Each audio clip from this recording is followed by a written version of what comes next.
اگر چاہتے ہیں کہ کوئی ایسا عمل ہو جو رونگٹے کھڑے کر دینے والا عمل ہو، رونگٹے کھڑے کر دینے والا عمل ہو، رونگٹے کھڑے کر دینے والا عمل ہو، اگر آپ چاہتے ہیں کوئی ایسا عمل ہو تو ایک بار سورت اخلاص قل ہو اللہ پڑھیں، صرف ایک بار، صرف ایک بار سورت اخلاص پڑھیں، صرف ایک بار.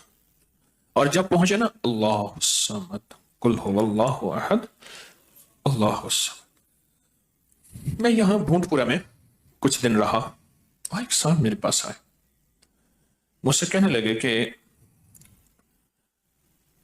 میرے اوپر کسی نے ایک ایسا کالا جن اور ایسا خطرناک جن مسلط کیا ہے کہ جو میں آنکھوں سے دیکھتا ہوں اور میری بیوی آنکھوں دیکھتی ہے، بچوں کو نظر نہیں آتا، کوئی گھر میں آئے اس کو نظر نہیں آتا، میں آنکھوں میں دیکھتا ہوں. کہنے لگا ایسے دیوار کے اندر چلا جاتا ہے، پھر دیوار سے باہر نکل آتا ہے، چھت کے اندر جاتا ہے اور چھت پھٹتی محسوس ہوتی ہے، ہم ڈر کے بعض اوقات ہٹ جاتے ہیں کہ چھت پھٹی ہے گر نہ جائے، پھر وہ مل جاتی ہے، پھر ایسے چلا جاتا ہے. وہ کالا جن ایسے چلا جاتا ہے، ایسے آ جاتا ہے. کہا کہ اسے کسی نے ہمارے اوپر مسلط کیا ہے، مسلط کیا ہے. ان کے کچھ مسائل تھے، کوئی آپس میں مسلط کیا، اور کہا کہ وہ جن ایسا ہے ہمیں عبادت نہیں کرنے دیتا، تسبیح نہیں کرنے دیتا، وظیفے نہیں کرنے دیتا، اعمال نہیں کرنے دیتا، ہمارا منہ بند کرتا ہے. مجھے آج بھی اس بندے کے الفاظ یاد ہیں.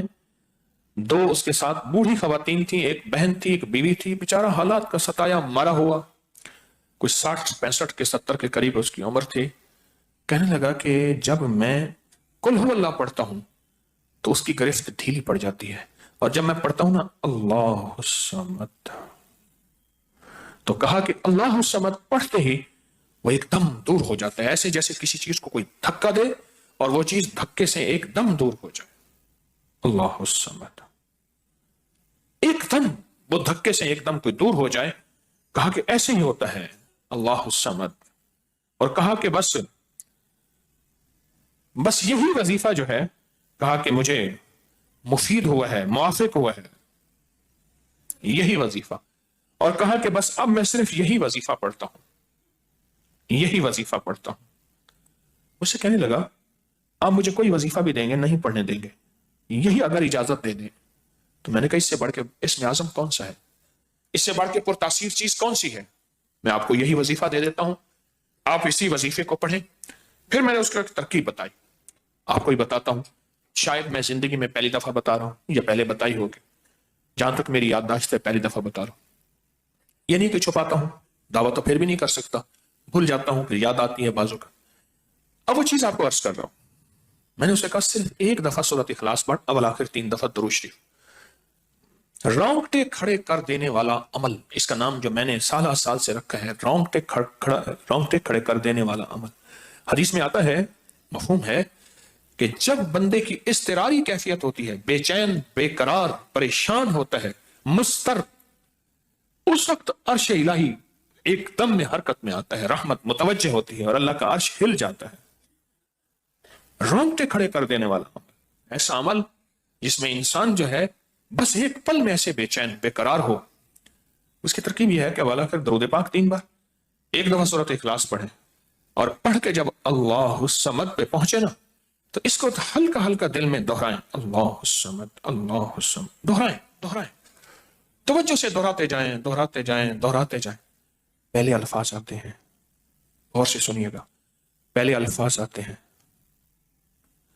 پھر کیفیات آتی، پہلے الفاظ آتے ہیں پھر کیفیات آتی ہیں. پہلے الفاظ آتے ہیں، انسان پہلے الفاظ سے، بچے کو آپ ایسے لوگوں میں، ایسے لوگوں کے ساتھ پلنے کے لیے جو بول نہیں سکتے، بچہ کبھی نہیں بولے گا، ہوں کہاں کرے گا، بول نہیں سکے گا، کیونکہ بچہ الفاظ چنتا ہے پھر وہ الفاظ بولتا ہے. پہلے الفاظ ہوتے ہیں. کسی نے پوچھا حضرت میرا دل ذکر نہیں کرتا، بس زبان سے کرتا ہوں.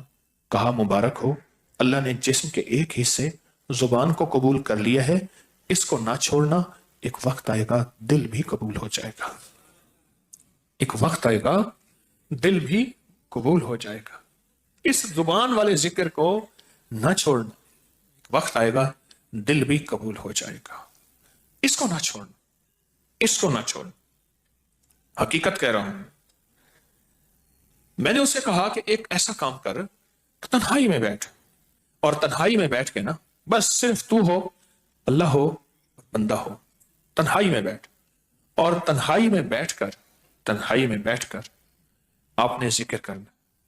تنہائی میں بیٹھ کر آپ نے ذکر کرنا، تنہائی میں بیٹھ کے، اور اللہ الصمد کی ضربیں لگانی ہے دل پہ، دل پہ، دل پہ. پڑھنی صرف ایک دفعہ سورۃ اخلاص ہے، اور جب دیکھے نا رونگٹے کھڑے ہو گئے ہیں اور انگ انگ میں سے آنسو بہنا شروع ہوئے ہیں، آنکھوں سے، آنسوں سے، اور دل سے، اور کیفیات سے ہر جسم کا حصہ اللہ کی طرف متوجہ ہو گیا ہے. ہر دل کا حصہ، ہر جسم کا حصہ، ہر رگ رگ رگ رگ رگ رگ اللہ کی طرف متوجہ ہو گئی ہے. تو پھر اللہ کے ساتھ تعلق بنا اور اپنی مراد، اپنی آس، اپنی امید اللہ کے سامنے پیش کر. اپنی مراد، اپنی آس، اپنی امید اللہ کے سامنے پیش کر، اور اللہ الصمد کو دوہرا دوہرا دوہرا دوہرا دوہرا. یہ جو جنگلوں میں کہتے ہیں چلا کیا فلاں بابا جی نے، پہاڑوں کی غاروں میں چلا کیا فلاں بابا جی نے، کنووں کے اندر چلا کیا، ابھی بھی ایسے کنویں موجود ہیں جس کے نیچے اتر کے پانی بھرتے تھے. اس کو ہمارے برے صغیر کی زبان میں باولی کہتے ہیں. اس میں نیچے جا کے پانی بھرتے تھے. میں نے بخارا کے اندر دیکھا اور کئی جگہ دیکھا، ٹھٹھا میں بھی ابھی وہ ہیں، ٹھٹھا میں لیکن خشک ہو چکے ہیں، نیچے جا کے پانی بھرنا. ان کنووں کی گہرائیوں میں جا کے، تنہائیوں میں بیٹھ کے، خشک کنووں میں اللہ الصمد اور ذکر. اس کی وجہ اندر تنہائیوں میں. یا پھر کیا کیا؟ کہا کہ روئی کو تھوڑا سا گیلا کر اور پیسی ہوئی کالی مرچیں اس میں ملا اور کانوں میں ڈال کہ کوئی آواز کانوں تک نہ پہنچے. میری اماں رحمت اللہ علیہ کے پاس طوطا تھا، تو اس طوطے کو کلمہ پڑھاتی تھی. رات کو پڑھا پڑھا کے نا اس کے کانوں پہ موم لگا دیتی تھی. میں نے خود دیکھا، کانوں پہ موم لگا دیتی تھی کہ ساری رات اس کے کانوں میں، ساری رات اس کے کانوں میں اور کوئی آواز نہ جائے. جاگ رہے، اور کوئی آواز نہ جائے. اچھا ایسا کرتے رہے کرتے رہے. میں نے خود دیکھا کچھ عرصے کے بعد اس نے کلمہ پڑھنا شروع کر دیا. ایسے ہی ہم اگر مشق کریں، جانور کی مشق ہو جائے تو اس کو کلمہ زبان پہ آ جاتا ہے. اگر ہم کبھی بھی کسی جنگل ویرانے میں، کبھی گھر کی تنہائیوں میں، کبھی کہیں بھی ایک دفعہ سورۃ قل ہو اللہ پڑھیں، اور ایک دفعہ سورۃ اخلاص پڑھیں، اور ایک دفعہ سورۃ اخلاص پڑھیں، لیکن اللہ الصمد کو بہت زیادہ دوہرائیں. اصل میں اللہ میں نقطہ نہیں، صمد میں نقطہ نہیں.